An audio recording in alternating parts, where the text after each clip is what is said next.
जल्दी उठ गया भोला।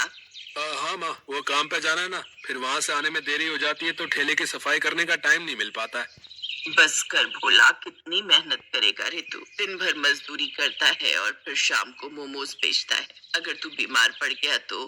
अरे कुछ नहीं होगा मुझे, मैं ढेर सारे पैसे कमाऊंगा ताकि सबसे पहले आपका अच्छे से इलाज करा सकूं और फिर आपको हवाई जहाज में ले जाऊंगा काशी घुमाने। हाँ। अरे हवाई जहाज तो रहने ही दे, कहीं ऐसा ना हो कि हवाई जहाज में उड़ते हुए मेरे प्राण पखेरु ही उड़ जाए। अरे शुभ शुभ बोलो माँ, आपको मुझ पर भरोसा नहीं है क्या? तेरे सिवाय इस दुनिया में मेरा है ही कौन? तुझ पर भरोसा नहीं करूंगी तो किस पर करूं? तेरे पापा तो पहले ही चले गए। भगवान करे कि वो मुझे भी उठा ले ताकि तुझ पर जिम्मेदारियों का बोझ कुछ कम हो। माँ ऐसी बातें मत किया करो। ये कहानी है भोला की, जो एक छोटे से गांव में अपनी माँ सरिता के साथ रहता था। भोला अपनी माँ से बहुत प्यार करता था और उनका बहुत ख्याल रखता। माँ ठेला धो दिया मैंने, जाओ आप नहा लो, मैं झट से खाना बनाता हूँ। नहीं जा, तू नहा ले, मैं बनाती हूँ आज खाना। ना ना ना, डॉक्टर ने आपको काम करने से मना किया था ना। भोला को अपनी माँ की बहुत फिक्र थी। वो पैसे भी कमाता और घर के काम भी करता। दिन भर वो बेचारा ट्रकों में भारी भरकम बोरे चढ़ाता था और फिर शाम को आकर मोमोज बनाता और उन्हें बेचने निकल जाता। माँ मैं जा रहा हूँ, आज रविवार है तो बहुत भीड़ रहती है बाजार में, और पता है रविवार को कमाई भी अच्छी होती है। ठीक है, मगर जल्दी आ जाना। भोले भंडारी से प्रार्थना करो कि सारे मोमोज जल्दी बिक जाएं, तो जल्दी आ जाऊंगा। भोला ने अपना ठेला उठाया और बाजार की तरफ चल दिया। फिर बाजार पहुंचकर भोला ने अपना ठेला जमाया, तभी उसके ठेले पर एक आदमी आया। भाई मोमोज तैयार है क्या? हाँ जी सर, बिल्कुल तैयार है, गर्मा गर्म मोमोज। ठीक है, एक प्लेट लगा दो, और सुनो चटनी एकदम तीखी रखना। जी बिल्कुल, एक बार खाकर तो देखिए। जैसे ही उस आदमी ने पहला मोमो चटनी के साथ लगाकर खाया। अरे यार, तुम्हें कहा था कि चटनी फुल तीखी रखना। चटनी तो मैंने तीखी रखी है। अरे ऐसे तुम तीखी कहते हो? अरे ऐसे तो मेरा 5 साल का बच्चा ऐसे ही पी जाए। अगर तीखी चटनी नहीं है तो बंद कर दो अपना ये ठेला। वो आदमी बचे हुए मोमोज वहीं कूड़ेदान में फेंक कर चला गया। इस बात से बेचारा भोला बहुत दुखी हुआ। थोड़ी ही देर बाद एक औरत उसके पास आई। भैया एक प्लेट मोमोज लगा दो, और भैया चटनी फुल तीखी रखना, ठीक है? जी मैडम।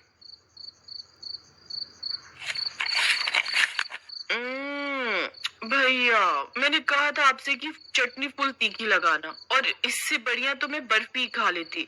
पर मैडम ये तो काफी तीखी बनाई है मैंने। अरे ये क्या खाक तीखी बनाई है आपके मोमोज तो ठीक है, पर आपको चटनी बनानी नहीं आती। अरे आप चटनी तीखी बनाना सीखो पहले, बाद में लगाना ठेला। मैडम वो मेरे पैसे। किस बात के पैसे भाई? एक तो फीकी चटनी बना दी, ऊपर से पैसे मांग रहे हो। वो औरत भी भोला को सुनाकर चली गई। बहुत देर तक वो ग्राहकों का इंतजार करता रहा, पर कोई भी उसके ठेले पर नहीं आया। उधर घर पे लगता है आज भी भोला के मोमोज नहीं बिक रहे हैं, तभी तो वो अभी तक नहीं आया। हे भगवान, कितनी जिम्मेदारियां हैं मेरे भोला पर। मेरे इलाज के लिए पैसे कमाते कमाते मेरा भोला खुद सूख गया। हे शंभुनाथ, या तो मुझे उठा ले या फिर कोई चमत्कार कर दे, कोई चमत्कार कर दे भोले भंडारी। उधर बाजार में भोला अपने ठेले पर उदास बैठा था और मन ही मन सोच रहा था। ऐसे तो मुझे फायदा होने की बजाय नुकसान होता जाएगा। कमाई कुछ हो नहीं रही और फिर कल के लिए मैदा भी लेना है, सब्जियां भी लेनी है और माँ की दवाइयां भी खत्म होने को आ गई। क्या करूं अब मैं? भोला ये सब सोच ही रहा था कि तभी उसके ठेले पर एक बहुत ही सुंदर सी लड़की आई। हालांकि उसके कपड़े बहुत पुराने और मैले से थे। सुनिए, मुझे बहुत भूख लगी है, सुबह से मैंने कुछ नहीं खाया, मुझे थोड़े से मोमरिका दे दो ना। है क्या? मोमरिका? देखिए यहाँ मोमरिका नहीं मिलते हैं। झूठ बोल रहे हैं आप, ये रखे तो है इतने सारे। अरे ये तो मोमोज है। अच्छा, आपके यहाँ इसे मोमोज कहते हैं, पर जहाँ से मैं आई हूँ इसे मोमरिका कहते हैं। अच्छा अच्छा, खैर बताओ कितनी प्लेट चाहिए, खाने हैं कि पैक कर दूं? नहीं नहीं नहीं, बस एक प्लेट यही खाऊंगी। और सुनिए, मेरे पास पैसे नहीं है। कोई बात नहीं, वैसे भी मुझे ये फेंकने पड़ेंगे, कोई आ ही नहीं रहा। आज आपको जितने खाने हैं खा लो, वैसे भी मैं कल से मोमोज बेचूंगा ही नहीं। काशवी ने मोमोज की प्लेट हाथ में ले ली और जैसे ही उसने पहला मोमोज लाल चटनी के साथ लगाकर खाया। क्या हुआ? चटनी तीखी नहीं है ना? पता है मुझे, सब यही सुनाकर गए हैं मुझे। अरे पूरी तीखी कर रखी है मैंने, पर लोगों को तो चटनी में आग चाहिए, आग। मेरी तो समझ में नहीं आता कि बाकी दुकानदार अपनी चटनी में तेजाब डालते हैं क्या। मुझे आप वो मारीची दिखाएंगे जो आप चटनी में डालते हैं? क्या मारीची? ये क्या होता है? होता नहीं, होती है वो हरी हरी जो सूख कर लाल हो जाती है। अरे जो चटनी में पड़ती है। पता नहीं कहाँ से आई हो तुम मोमोज को मोमरिका कहती हो और मिर्च को मारीची कहती हो। खैर, और खाओगी?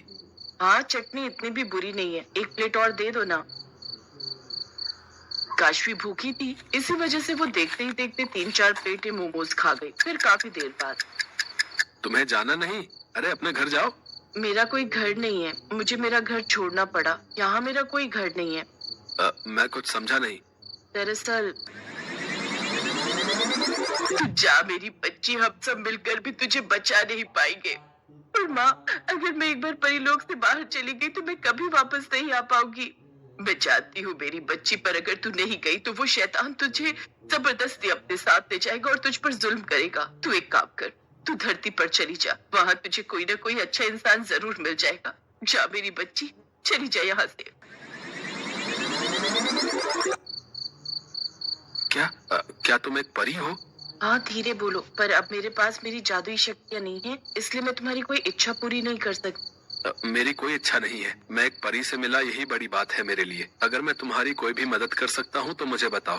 तुम वाकई बहुत अच्छे इंसान हो। इच्छा मांगने की बजाय तुम मेरी मदद करना चाहते हो। अगर ऐसा ही है तो मुझे कुछ दिनों के लिए आसरा दे दो, मैं फिर कहीं ना कहीं अपना ठिकाना ढूंढकर चली जाऊंगी। ठीक है, तुम मेरे घर चल सकती हो और चिंता मत करो, मेरे साथ मेरी माँ भी रहती है। काशवी भोला के साथ उसके घर चली गई और फिर भोला ने अपनी माँ को सारी बात बता दी। तूने ठीक ही किया भोला, जवान लड़की अकेले कहाँ जाएगी। काशवी भोला और उसकी माँ सरिता का स्वभाव देखकर बहुत खुश थे। फिर उसी रात वो चुपचाप उठी और उसने अपने जादू से भोला के आंगन में मिर्च का एक पेड़ लगा दिया और देखते ही देखते उसमें चमकदार और सुर्ख लाल मिर्च निकल आई। फिर वो सरिता के पास गई और उसके माथे पर प्यार से हाथ फिराकर वहां से चली गई। फिर सुबह के वक्त, अरे ये क्या, मैं तो बिल्कुल ठीक हो गई। अब ना तो कोई कमजोरी है और ना ही कोई दर्द। सच में माँ? हाँ भोला, पर ये कैसा जादू है? और वो देख, ये मिर्च का पेड़ यहाँ कैसे आया? हो ना हो ये जरूर मारीची का पेड़ है। माँ, ये सब काशवी ने किया है। हाँ बेटा, उसी की कृपा है। जा भोला और उसे कहीं से भी ढूंढ कर ला। इतना सुनते ही भोला घर से बाजार की तरफ भागा। थोड़ी देर बाद उसे काशवी एक पेड़ के नीचे बैठी दिखाई दी। ये सारा जादू तुमने किया है ना? पर तुमने तो कहा था कि तुम जादू नहीं कर सकती। मैंने तुम्हारी परीक्षा ली थी और तुम उस परीक्षा में पास हो गए। अच्छा, एक और एहसान करोगी मुझ पर? नहीं, मेरा जादू खत्म हो गया। मुझे तुम्हारा जादू नहीं बल्कि तुम्हारा साथ चाहिए, हमेशा हमेशा के लिए। बोलो, शादी करोगी इस मोमो वाले से? भोला की बात सुनकर काशवी शर्मा गई। कुछ दिनों बाद दोनों ने शादी कर ली। अब काशवी अपनी जादुई मिर्च से मोमोज की लाल चटनी बनाती और भोला मोमोज। और फिर एक दिन,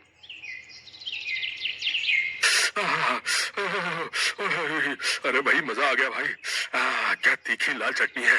वाह वाह वाह। हाँ भैया, सही कह रहे हो, इससे तीखी चटनी तो मैंने आज तक नहीं खाई। भैया एक काम करो, 3 प्लेट पैक भी कर दो। काशवी की मारीची से बनी लाल चटनी की वजह से भोला की दुकान चल पड़ी थी और भोला के रूप में काशवी को भी एक अच्छा जीवन साथी मिल गया था।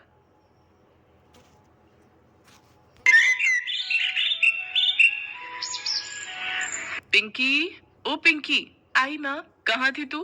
कितनी बार कहा है मेरी आंखों के सामने रहा कर। चल, ये बर्तन जल्दी जल्दी अंदर रख दे, मैं तब तक बाकी का काम निपटा लेती हूँ। चल जल्दी कर। ठीक है माँ। ये है सुषमा और उसकी बेटी पिंकी। सुषमा के पति को गुजरे पूरे 3 साल बीत गए और तब से ही वो घर घर काम करके अपना और पिंकी का गुजारा चला रही थी। सुषमा के जीने का बस एक ही मकसद था कि वो पिंकी को पढ़ा लिखा कर कामयाब बनाना चाहती थी। वो हर सुबह पहले पिंकी को स्कूल छोड़ती और फिर अपने काम के लिए निकल जाती। फिर पिंकी के स्कूल की छुट्टी के वक्त उसे अपने साथ लेकर ही घर लौटती थी। लेकिन जब भी पिंकी के स्कूल की छुट्टी होती तो वो उसे अपने साथ काम पर ले जाया करती थी। पिंकी भी अपनी माँ के काम में मदद करने की पूरी कोशिश करती थी, साथ ही खूब मन लगाकर पढ़ती भी थी। फिर एक दिन, माँ, ये पिज्जा क्या होता है? ये तूने कहाँ से सीखा? वो सफेद वाले बंगले में मैंने देखा था, वहाँ सारे बच्चे वही खा रहे थे। तुम काम कर रही थी, तब मैंने देखा था। अब देखने में तो रोटी जैसा ही था, लेकिन रोटी से थोड़ा मोटा था और उसके ऊपर बहुत कुछ सजा रखा था। और वो मुझे भी खाना है माँ। अरे पिंकी, ये सब अमीर लोगों के चोचले हैं, और सच बताऊं तो उसे खाना सेहत के लिए भी बिल्कुल अच्छा नहीं होता। चल, मैं घर चलकर तेरे लिए हलवा बना देती हूँ, तेरा मनपसंद, जो खाने में बढ़िया भी होगा, और उसे खाकर मेरी पिंकी ताकतवर भी बनेगी, है ना? इस तरह सुषमा उस वक्त पिंकी को बहला लेती है, और कुछ दिनों के लिए पिंकी भी पिज्जा के बारे में भूल जाती है। लेकिन फिर जब अगली बार पिंकी अपनी छुट्टी के दिन अपनी माँ के साथ दोबारा उसी घर में जाती है, तो वहां फिर से वही सब देखती है जो उसने पिछली बार देखा था। उस घर के सारे बच्चे फिर से पिज्जा पार्टी कर रहे थे, और उन्हें इस तरह पिज्जा खाते हुए देखकर पिंकी का मन फिर से ललचाने लगता है, और वो मन ही मन सोचने लगती है, "हम्म, देखने में कितना टेस्टी लग रहा है। इन लोगों के तो कितने मजे हैं। काश मैं भी कभी ये पिज्जा खा पाती।" पिंकी ये सब सोच ही रही थी कि पिज्जा खा रहे बच्चों में से एक बच्चा उसे वहां खड़े हुए देख लेता है और उससे कहता है, ए, क्या देख रही है वहां से छुप छुप के? पिंकी की नजर अब भी पिज्जा पर ही थी। उसने उस बच्चे से कुछ कहा तो नहीं, लेकिन उसे देखकर ही साफ पता लग रहा था कि उसका सामने रखा पिज्जा खाने का बहुत मन था। लगता है इसको भी पिज्जा खाना है। ओह, तो ये बात है। इसमें कौन सी बड़ी बात है?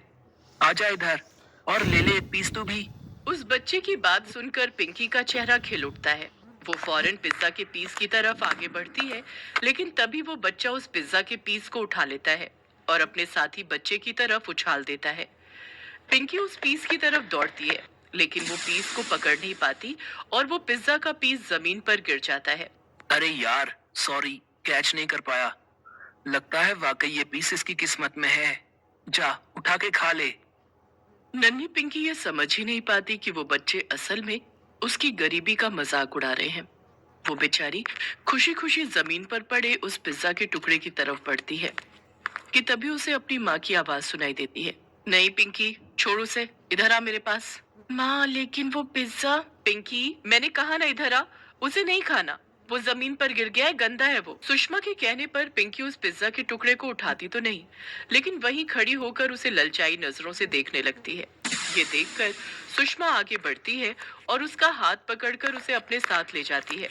घर आकर सुषमा बहुत रोती है। पिंकी के साथ आज जो हुआ, उसे उसका बहुत दुख हो रहा था। वो अपना बटुआ खोलकर देखती है। उसमें कुछ पैसे थे, जिन्हें देखकर वो मन ही मन सोचती है, इतने पैसों में एक छोटा पिज्जा तो आ ही जाएगा। लेकिन ये बात सिर्फ एक बार की नहीं है। अगर पिज्जा का स्वाद पिंकी को पसंद आ गया तो वो बार बार खाने की जिद करेगी, और फिर मैं कैसे उसे मना कर पाऊंगी? नहीं, मुझे कुछ और तरकीब निकालनी पड़ेगी। अम, क्या कर सकती हूँ? पिंकी की आवाज सुषमा के कानों में गूंजते हुए, देखने में तो रोटी जैसा ही था, लेकिन रोटी से थोड़ा मोटा था, और उसके ऊपर बहुत कुछ सजा रखा था। हाँ, यही ठीक रहेगा। अगली सुबह सुषमा पिंकी को स्कूल छोड़ती है, और लेकिन काम पर जाने से पहले वो एक पिज्जा शॉप पर जाती है और दुकान के बाहर खड़ी होकर कुछ सोचने लगती है। फिर बड़ी हिम्मत करके वो उस लड़की से बात करने की कोशिश करती है जो उस पिज्जा शॉप के काउंटर पर खड़ी थी। सुनो बहन, क्या तुम यही काम करती हो? हाँ, पर तुम्हें क्या काम है मुझसे? तुम यहाँ पर क्या काम करती हो? मैं लोगों के ऑर्डर लेती हूँ और फिर उनका बिल बनाकर उनसे पिज्जा के पैसे लेती हूँ, और उन्हें उनका पिज्जा पकड़ा देती हूँ। ओह, तो यहाँ पर पिज्जा कौन बनाता है? अरे साफ साफ बोलो ना, तुम किसे ढूंढ रही हो? किससे मिलना है तुम्हें? सुषमा फिर उस लड़की को अपनी बेटी की पिज्जा को लेकर दीवानगी और अपनी तंगहाली के बारे में सब कुछ बताती है। उस लड़की को पिंकी के लिए बहुत बुरा लगता है। वो फौरन सुषमा को पिज्जा शॉप के अंदर लेकर जाती है और पिज्जा कैसे बनाया जाता है इस बारे में सब कुछ अच्छे से समझाती है। सुषमा बड़े ध्यान से सब कुछ देखती और समझती है, और उस लड़की का शुक्रिया अदा करके वहां से बाहर आ जाती है। उस दिन सुषमा काम से छुट्टी लेकर घर वापस आ जाती है। उसे कुछ भी करके अपने हाथों से पिंकी के लिए पिज्जा बनाना था जो खाने में स्वादिष्ट भी हो और उसके बजट में भी फिट बैठता हो। बहुत दिमाग लगाने के बाद सुषमा पिज्जा बेस की जगह गेहूं की रोटी का इस्तेमाल करती है। सॉसेस की जगह घर पर बनाई हुई चटनी लगाती है, और अपने घर के पीछे उगाई हुई ताजी सब्जियों को पकाकर उन्हें अपने देसी पिज्जा के ऊपर सजा देती है। इसके अलावा वो थोड़ा सा पनीर घिसकर भी पिज्जा के ऊपर डाल देती है। उसका बनाया पिज्जा देखने में बिल्कुल बाजार के रेडीमेड पिज्जा जैसा ही लग रहा था, लेकिन हकीकत में वो उससे काफी सस्ता था और सेहत के लिए नुकसानदायक भी नहीं था। अब सुषमा को बस पिंकी के स्कूल से आने का इंतजार था। सुन पिंकी, जब तक मैं ना कहूँ आंखें मत खोलना, ठीक है ना? बस इधर आ। हाँ, बस पहुंच गए। अब आंखें खोल तो जरा। पिज्जा? माँ, ये पिज्जा मेरे लिए है। हाँ मेरी बच्ची, पूरा कप ये। पिज्जा देखकर पिंकी की खुशी का ठिकाना नहीं था। वो बड़े ही चाव से फटाफट उस पिज्जा को खाने लगती है और उसे इस तरह खुशी से खाते हुए देखकर सुषमा को बहुत सुकून मिल रहा था। पिंकी तब तक नहीं रुकी जब तक वो पिज्जा पूरी तरह से खत्म नहीं हो गया। और फिर, पिंकी, ये तो बता कि तुझे ये पिज्जा कैसा लगा? बहुत ही टेस्टी था माँ। थैंक यू माँ, मेरे लिए पिज्जा लाने के लिए। मैं इसे कहीं से खरीद कर नहीं लाई, बल्कि मैंने तेरे लिए इसे घर पर ही बनाया था बेटा। क्या? तुम सच कह रही हो माँ? ये तो बहुत ही बढ़िया हो गया। तो इसका मतलब मैं जब चाहूँ तुम मेरे लिए ऐसा ही पिज्जा बना दोगी ना? हाँ बेटा, जब तू कहेगी मैं तुझे अपने हाथों से गरम गरम पिज्जा बनाकर खिलाऊंगी। लेकिन अब तू भी मुझसे एक वादा कर, तू कभी भी जमीन पर गिरी हुई चीज नहीं उठाएगी और कभी किसी से कुछ नहीं मांगेगी। जो भी चाहिए अपनी माँ से कहना, ठीक है बेटा? हाँ माँ। इतना कहकर पिंकी अपनी माँ के गले से लग गई। अब पिंकी को जब भी पिज्जा खाने का मन होता, सुषमा घर पर ही उसके लिए उसका मनपसंद पिज्जा अपने तरीके से बना देती। अब सब बदल गया था। अब पिंकी को किसी को भी पिज्जा खाते देखकर बुरा नहीं लगता था। वो बच्चे उसे चिढ़ाने की कोशिश करते तो भी उसे कोई फर्क नहीं पड़ता। फिर एक दिन जब सुषमा अपना काम कर रही थी तो उसने अपनी मालकिन को उदास बैठे हुए देखा। तब सुषमा ने जाकर उससे पूछा, क्या हुआ दीदी, कुछ परेशानी है क्या? क्या बताऊं सुषमा, इन बच्चों से तंग आ गई हूँ मैं। पिज्जा के अलावा कुछ और खाना ही नहीं चाहते। ये जंक फूड खा खा कर सबने अपनी तबीयत बिगाड़ ली है। डॉक्टर ने बाहर का खाना देने से साफ मना किया है, लेकिन ये जिद किए बैठे हैं कि खाएंगे तो सिर्फ पिज्जा। अब तू ही बता सुषमा, मैं आखिर करूं तो क्या? परेशान मत हो दीदी, आपको हो तो मैं बच्चों के लिए घर पर पिज्जा बना दूं। घर पर पिज्जा? तुझे आता है क्या पिज्जा बनाना? हाँ दीदी, ये मेरी पिंकी भी कम है क्या? आपके बच्चों को पिज्जा खाते देखकर इसने भी जिद पकड़ ली थी। अब मेरी तो इतनी हैसियत नहीं है दीदी, तो मैंने भी लगाया अपना दिमाग और घर पर ही बना दिया रोटी का पिज्जा। और मजे की बात तो ये है दीदी कि पिंकी को बड़ा पसंद आया, खूब मजे लेके खाती है। अच्छा, ये तो बहुत ही बढ़िया है, रोटी का पिज्जा जो बच्चों को नुकसान भी नहीं देगा। पर तुम उसके ऊपर क्या क्या डालती हो? बस घर पर बनी लाल टमाटर की खट्टी मीठी चटनी, उसके ऊपर खूब सारी ताजी सब्जियां और थोड़ा सा पनीर भी। अरे वाह सुषमा, तुझे नहीं पता, अगर ये तरीका मेरे बच्चों पर भी काम कर गया ना तो मेरी बहुत बड़ी मुसीबत दूर हो जाएगी। चल अब तू बाकी के काम छोड़ और सबसे पहले अपना रोटी पिज्जा ही बना दे। सुषमा झट से रसोई में जाकर बच्चों के लिए रोटी पिज्जा बनाने लगती है और फिर उसकी मालकिन उस पिज्जा को ले जाकर अपने बच्चों के सामने रख देती है।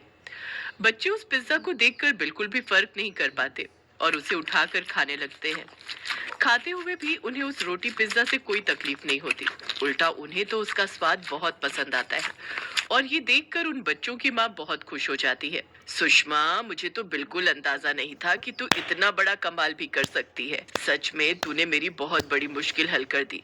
लेकिन यहाँ मेरे जैसी और भी कई माएं हैं जिनके बच्चे जंक फूड के दीवाने हैं और अपनी सेहत से खिलवाड़ कर रहे हैं। तो अगर तुम चाहो तो तुम उन सब की भी मदद कर सकती हो, साथ ही साथ बढ़िया कमाई भी कर सकती हो। जी दीदी, मैं कुछ समझी नहीं।